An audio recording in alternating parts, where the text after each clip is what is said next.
الذين مخکې د انفاق ذکر وشو، اوس د مصرف ذکر وشو، اوس د اوقات په کم کم ټیم کې زکات ورکول پکار دي. وایي څلور ټیمونه دي نو د شپې او د ورځې، ښکارا او پټ. یا د شپې ورکوه یا د ورځې.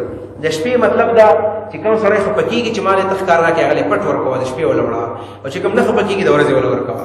یا موقع ته ګوره چې د شپې ضرورت و د شپې وله ورکوه، که د ورځې ضرورت و د ورځې وله ورکوه.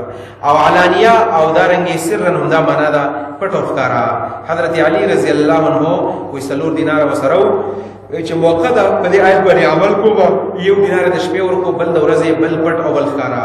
الذين خلق ينفقون اموالهم چې خرج کوي خپل مالونه بالليل د شپې او النهار یو د ورځې سرن په پټ باندې او علانیه په ښکار باندې، فلهم داوی د پر اجرهم اجر داوی د ربهم داوی در افسرا ولا خوف عليهم نبير په دې باندې ولا هم يحزنون ودي غم جنوي. أعوذ بالله من الشيطان الرجيم. بسم الله الرحمن الرحيم. الذين يأكلون الربا لا يقومون إلا كما يقوم الذي يتخبطه الشيطان من المس، ذلك بأنهم قالوا إنما البيع مثل الربا فأحل الله البيع وحرم الربا، فمن جاءه موعظة من ربه فانتهى فله ما سلف وأمره إلى الله ومن عاد فأولئك أصحاب النار هم فيها خالدون. يمحق الله الربا ويربي الصدقات والله لا يحب كل كفار أثيم. الذين يأكلون الربا لا يقومون إلا كما يقوم الذي يتخبطه الشيطان من المس. دې زبر د انفاق فی سبیل الله ذکر وشو، شرایط بیان شو، سلور مثال بیان شو، مصارف بیان شو، اوقات بیان شو. دا هغه صدقې وي لاندې وسلاوي حلال او حرام پیژنا، اسنو د صدقې د حرام نه ورکي، ځکه د سود هغه نه قبليږي. نو سود ذکر کوي مال ګټل په حرامه طریقه. ربا لفظ قرآن کی پاور ځل باندې راغی، لہذا د دې وضاحت کوما. ربا سود ته ویل کېږي، سود ته لوی ګناه ده ربا. او په شریعت کې د دې باقاعده تعریفونه په حدیثو کې راغلي دي. لکه نبی صلی الله علیه وسلم فرمایي کل قرض جر نفعا فهو ربا. هر هغه قرض چې دا د ځان سره فائدہ راوړي دې ته ویل کېږي سود. کل قرض جر نفعا فهو ربا. چاله د قرض ورکو چې قرض دی واپس اخلي، دا غي سره پروفټ اخلي، فائدہ وس اخلي، دا سود دی. د دین علاوه امام ابو بکر جساس حنفی احکام القرآن کې د ربا یو بل خپل تعریف کړی دی، چغړې رسان دی. او په ربا کې دوه شرطونه دي، هو القرض چې په دې کې باندې اټه شرط دي. نو هغه قرض چې په دې کې نیټه لګېدل دا یو پکې نیټه ده. دویم وزیادت مال علی المستقرض، وزیادت مال علی المستقرض. او کوم کسستانه قرض اغستل داغه نه د زیات مال مطالبه کې دي ته ویل کېږي سود. هو القرض المشروط فيه الاجل وزياده مال المستقرض، دا سود دی. په قران او سنت کې دوه قسمه ربا راغلي ده، یو ته ویل کېږي ربا الفضل، یو ته ربا النسیئه. ربا الفضل او ربا النسیئه، یا یو ته ربا الحديث او یو ته ربا القران، یو د حدیث ربا ده بل د قران ربا. ربا الفضل او ربا الحديث ته ویل کېږي. حدیث ته بخاری مسلم کې د عباده ابن صامت رضی الله عنه چې رسول الله صلی الله علیه وسلم په جاندل شپږ سيزونه بیان کړ. شپږ سیویل اذ الهنت بالهنت والشعير بالشعير والذهب بالذهب والفزوة بالفزوة او والتمر بالتمر والملح بالملح يدا بيد مثلا بمثل والفضل ربا. رواه مسلم. چې نبی علیہ السلام فرمایي غنم په غنم ورکوي یو، وربشي په وربشو ورکوي دوا، سره پسرو باندې درې، سپین په سپین باندې سلور، کجورو په کجورو باندې پنځو، مالګه په مالګه باندې پنځو، شپږ. دا وسنګ ورکه یدن بيدن لاس په لاس ورکه، او مثلن بمثلن د دې یو شان به یو شان، مثل بالمثل، زیات کم بنئ. والفضل ربا، کبه دې کې زیاته وګونو غره دا بیا سود ده. د دې حدیث نا علما فرمایي چې نبی صلی الله علیه وسلم شپږ سيزونه ذکر کړل. شپږ لہذا سود په شپږو سيزونو کې شته بل کې نشته. لکه دا هم د بعض علماء رائے ده. یو د پیسو هغه سود د قرآن په واسطه ذکر کیږي. د حدیثو کې چې د کوم روا ذکر راغلي شپږ سيزونه دي شپږ، لہذا د شپږو سيزونو زیات سود نشته. دا علماء دا وایي کبدی کی زیاتې کمې دوه کو دا سود دی. لیکن جمهور علما وایي نه چې نبی علیہ الصلوۃ والسلام دا شپږ سيزونه موږ ته بیان کړل به تور نمونه. نو بیا علما اجتهاد کړی دی او دا به اجتهاد د مسائل استلیلی چې د شپږ سيزونو کې نبی علیہ الصلوۃ والسلام د سود تذکرہ ولې وکړه نو یې ولې یادول. نو امام ابو حنیفه رحمه الله په دې کې دوه صفاتونه دي، دوه شرطونه دي اصل کې. یو دا جنس او قدر. جنس او قدر مطلب غنم په غنم باندې دا جنس دی، قدر معنی یو شان په یو شان باندې. نو کله یو شی جنس یو او قدر او اندازې یو نو په دې کې زیاتې کمې سود دی. دا مذهب د امام ابو حنیفه نو کشپک دی او ک نور دی خدا شپک خو یقین شو دا نبی رسول الله په نس باندې ویل. د دین علاوه چې څومره سيزونه دي چې جنس او قدر یو نو باغې کې بیا زیاتې کمې کول دا سود دی او دا غي ګناه ده. امام شافعي رحمه الله وی طعم او ثمنیت چې د خوراک شه دی او دا هغه ثمن جوړې دي شي ثمن جوړې دي نو دا د غي لپاره شرط دی. امام مالک رحمه الله قوت او ازدخار یادای بهر تقدیر زموږ د احناف مذهب د جنس او قدر دی. نو د بعض علماء مذهب خدا دی چې د شپږ سيزونه دي لہذا نور کې زکات نشته او احناف کو جنا جنس او قدر یو لہذا باندې کې بیا مسله راځي او باندې کې سود راځي. دین علاوه بل مونږ ول ربا النسیئه خو یو خبره ته یا ساتي خبره ده چې په دې کې نبی علیہ السلام فرمایي الهنته بالهنته معنا چې لا بيع الهنته بالهنته. تاسو غنم په غنم خرڅ کړئ، وربشه وربشه باندې خرڅ کړئ، سره پسرو باندې. نو دلته خبر د خرڅ راغلی د تجارت خبر راغلی. لہذا که څوک داسې کوي په دې گاون کې خلک داسې کوي چې د چا کرنن غنم نشته یاره موږ له من غنم راکې بیا چې موږ له کلو شو دربه ګذرلا یا شړګر والا دی بل شول یا لیږي یا په کلو کې خلک دی ونه دا ګوړه مړه چې چینی وړو دا علي. آیا دې کې سود راځي؟ دا خو یدن به دین نه دی. جواب دا چې نه باندې کې سود نه راځي. دلیل څه دی؟ دلیل د بخاری مسلم حدیث ته رسول الله فرمایي لا تبيع الذهب بالذهب، لا تبيع الذهب بالذهب. صرف پسرو باندې خرڅوي مودل ته بیع ذکر راغلی. بیع مطلب دا دلته را خرڅول او غستل په دې کې د سود ذکر دی. دا سود د بیع په اړه راغلی دی. که څوک یو بل سره احسان کوي احسان په دې کې سود نه راځي. لہذا که چا د غنم ورکړل، جوار دی ورکړل یا مالګ دی ورکړل، کجور دی ورکړل، وربشه دی ورکړلې خو بیا تعالی میاش اکثر کینو په دې کې سود ناراضي بیا خبر ده بیع ده.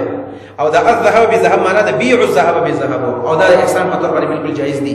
ځکه دا قرآن کې راځي چې يمنعون الماعون اغلر بدبخت انسان دی چې د ضرورت شي د خلکو نه بندي یو دا معنا. دویم نمبر ربا النسیئه. ربا النسیئه معنا د نسیئه سود.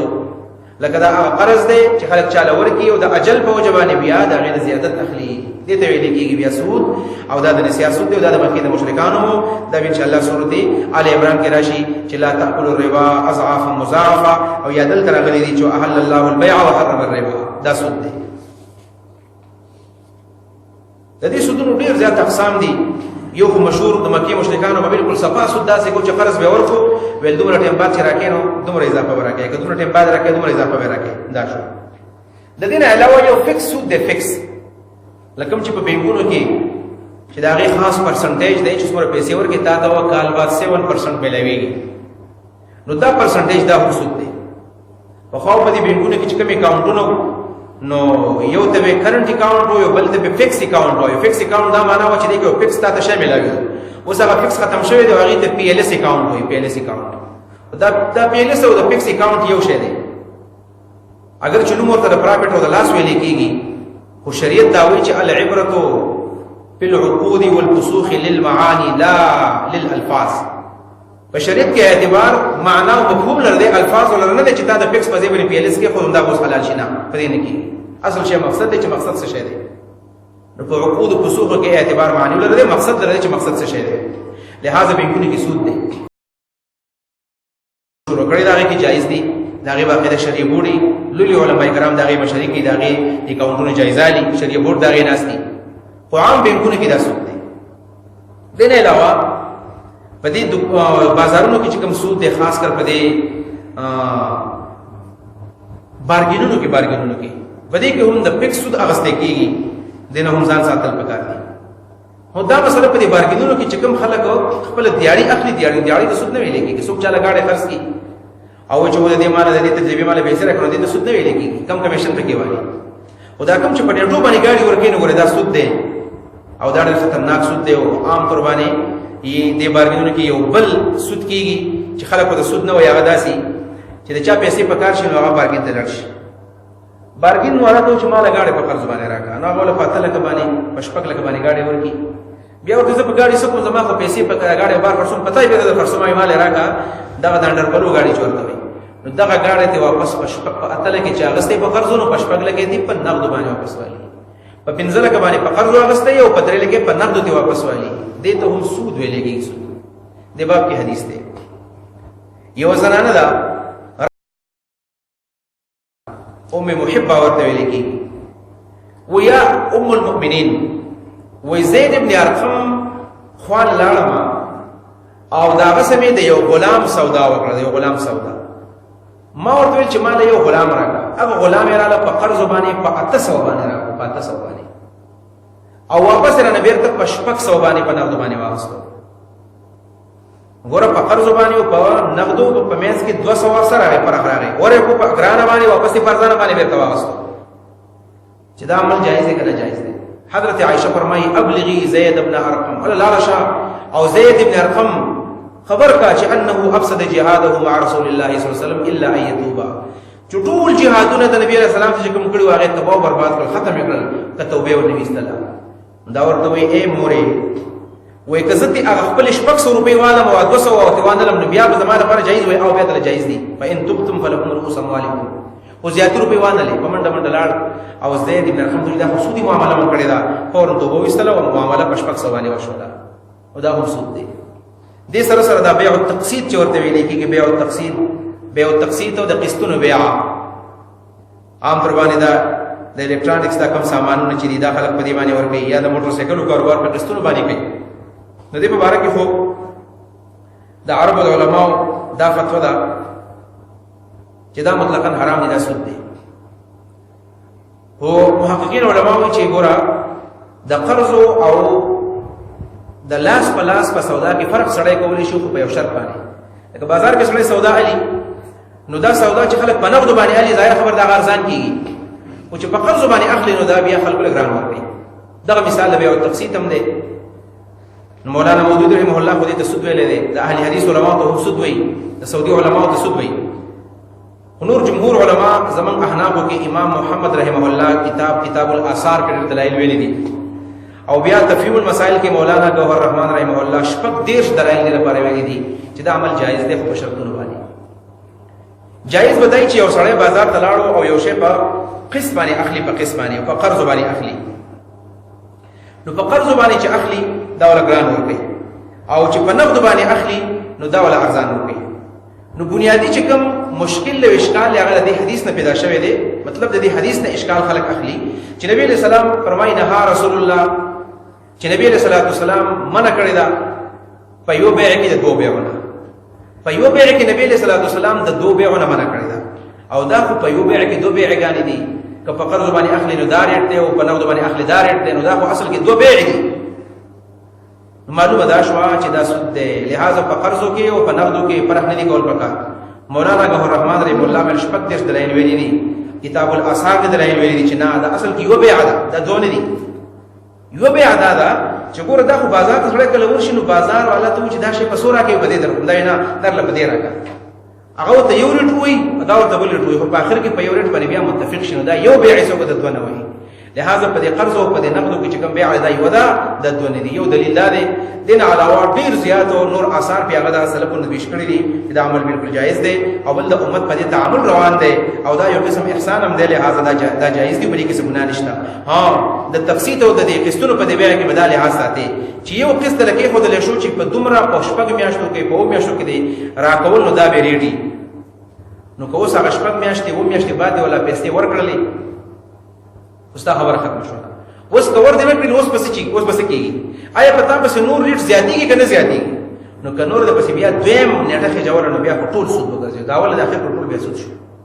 او بل پرس کوي چې نه بز د زیاتې رسو کو عادل خسر تورس 1500 ولا ما هو تشپک میاشت ویلې وی او تار لا نکړلی ز بیا مړ پیسې په قسطونه کرا کاونه به بالکل جایز ده په پښتو کې موږ وایو کنه چې یو نیټه جایز ده او بیا دوه نیټه نه جایز دي نو کوي یو نیټه کې خدلا او بیا باندې کې ایکسټنشن نه کېدو نو بس ټیک ده نو دا کې ایکسټنډ کېدل او په دې کې ورسره توسیر راتلل بیا بسودي بیا به د اول روپۍ نو ورسره د سود جوړيږي دا هدايه کې دا مسله ده چې د کم یو شی انتها حرامي دغه ابتدا بیا حراميږي او د کوم شي چې انتها حلال ده ابتدا دغه بیا حلال او دا د تفصیل د بیع مسله ده د سود یو څو ګناهونه او چې څومره سزا ده پدې کې د سود باره کې نبی صلی الله علیه وسلم فرمایي چې سودی کاروبار کې سلور قسم خلق د الله په لعنت کې گیر دي سلور قسم خلق کم کم دي نمبر 1 لعن الله آکل الربا وموکله وکاتبه وشاهديه سلور قسم خلق سود پیسې خړونکې سود پیسې ورکوونکې او دریم نمبر دا چې پاغي کې لیکل کوونکې او سلور نمبر پاغي کې گواہی کوونکې